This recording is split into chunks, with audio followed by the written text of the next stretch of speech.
If your Samsung Galaxy smartphone suddenly became frozen, or the screen became unresponsive, or generally speaking you experienced the hang problem, in order to fix this, you can perform force restart of the device, which can be done by pressing and holding the power button and the volume down button until the screen shuts down. So this is what we're gonna do. Just press and hold both of these buttons, and you might even see this power menu, but you can ignore this and keep holding these two buttons. And then once the screen shuts down, you can release both buttons, and you need to wait for the phone to turn back on. You don't have to press the power button to turn it back on. The phone will do that by itself. And in some Galaxy smartphones, you will have to wait even a minute before the phone turns back on.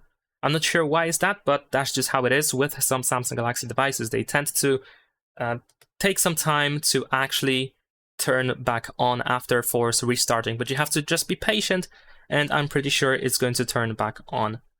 And that's pretty much it. Leave a like and subscribe.